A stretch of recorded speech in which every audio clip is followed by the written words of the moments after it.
Lo político es inevitable, rige y cruza transversalmente todo el quehacer humano. Está en lo público y también en lo privado. Lo político norma al individuo y también al colectivo. Regula la libertad, prohíbe y permite. Lo político es un ámbito que reglamenta casi entrometidamente cada área de la vida. Por eso es muy importante y cada vez más que lo político esté en buenas manos, en los más virtuosos, en los mejores, considerando claro que los puros no existen en un mundo caído. El mundo de las leyes es un botín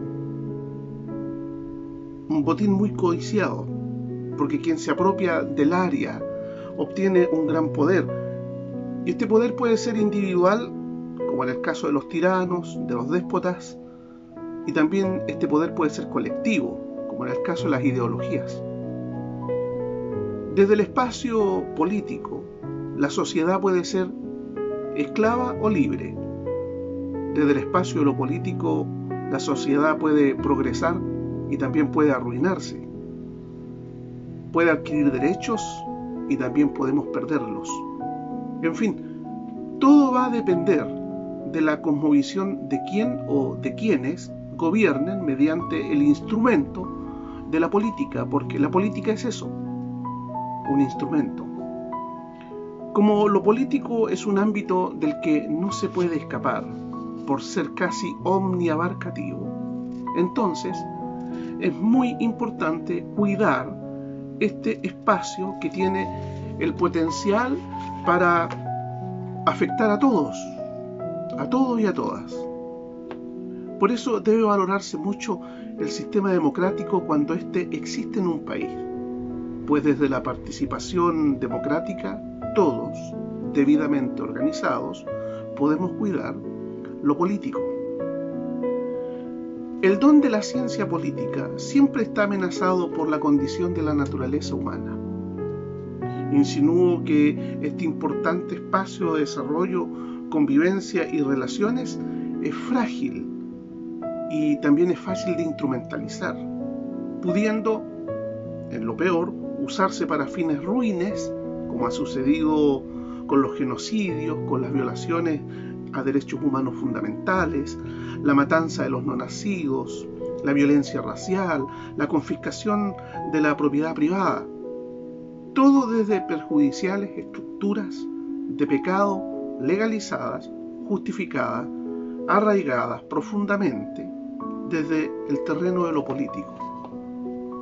Si bien ya el pecado personal es causa de bastante sufrimiento, el poder destructor del pecado, se amplifica cuando diversas formas de pecado logran legitimarse y potenciarse desde una estructura validada por políticas de Estado. Eso nos enseña el libro de Apocalipsis en el capítulo 13, versículos 7, versículos 11 y 12, versículos 14 al 17, en Hechos capítulo 9, versículos 1 y 2, el libro de Daniel, el capítulo 3 del 1 al 6. El pecado tiene su raíz siempre en el corazón del hombre, y por eso entonces se dice que la culpa siempre es de responsabilidad personal, puesto que las cosas no pecan, sino las personas son las que pecan. Pero hay que indicar que el poderío de la corrupción, la intensidad de la maldad y la magnitud de lo inmoral y siniestro puede amplificarse mediante la instalación de mecanismos perversos al instrumentalizarse lo político para hacer leyes que legalicen la droga, el aborto, la eutanasia, el matrimonio homosexual, censura partidista, la persecución de las ideas, infanticidio, explotación de clases, etc. El pecado no se agota en el individuo, sino que puede expandirse mediante diversas formas de pecado estructurales que favorecen la instalación de la iniquidad y el imperio de la corrupción. Estas estructuras validadas por el amparo de la ley permiten coordinar, articular, concentrar y acelerar su impacto destructivo sobre el colectivo ciudadano. Sin duda alguna, una vez corrompido el espacio político, las estructuras de pecado son muy útiles al sádico y tirano reino del demonio. Sí, porque el reino del demonio es el artífice de culturas, modelos sociales y mecanismos de sufrimiento, mecanismos de opresión y mecanismos de ruina. Tal como nos lo dice el apóstol Pablo en la segunda carta a los Tesalonicenses, capítulo 2, versículos 9 y 10, cuando se instale el gobierno del impío o anticristo. Como la posibilidad que se establezcan inhumanas estructuras de pecado arraigadas en la organización política es algo siempre latente, es muy necesario entonces que el ciudadano con cosmovisión cristiana se oponga desde su legítima participación social a todo aquello que puede transformarse o que pueda transformarse en poderosos mecanismos de perversión, siguiendo el consejo paulino en Romanos 12:21, vence con el bien el mal. El Evangelio dice que una de las tareas de la sociedad cristiana es preservar y salar la vida social mediante acciones virtuosas. Mateo capítulo 5, versículo 13. Y esto se puede hacer, el sembrar y esparcir acciones virtuosas, se puede hacer mediante acciones de individuos, y también podemos hacerla como estructura de bienestar mediante el actuar temporal de los ciudadanos cristianos. Es imposible disociar el impacto del Evangelio con la acción temporal del cristiano. El Evangelio hace hombres nuevos, y los hombres nuevos, en consecuencia, viven su existencia social desde una dimensión total y absolutamente nueva. Por lo tanto, el Evangelio no solo cambia al hombre, sino y también a las estructuras creadas por este nuevo hombre.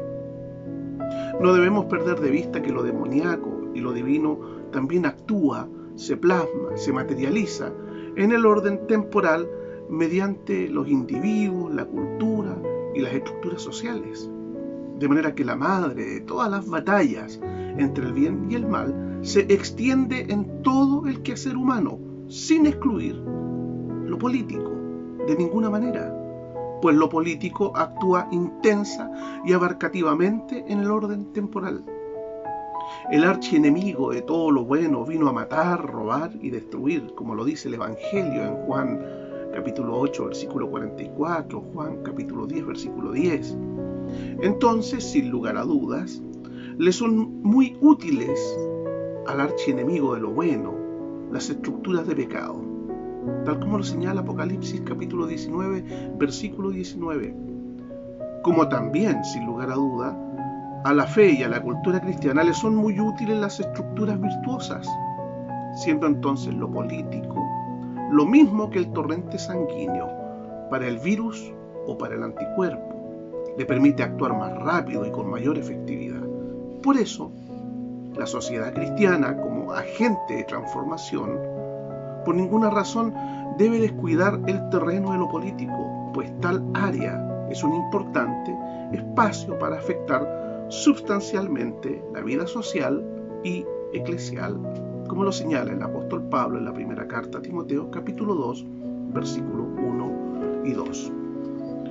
Debido a que lo político puede ser seriamente infectado, tomado y secuestrado por estructuras de pecado, también puede ser el canal y la vía de las estructuras virtuosas. Lo político es un área que no debemos abandonar, sino usar para la gloria de Dios.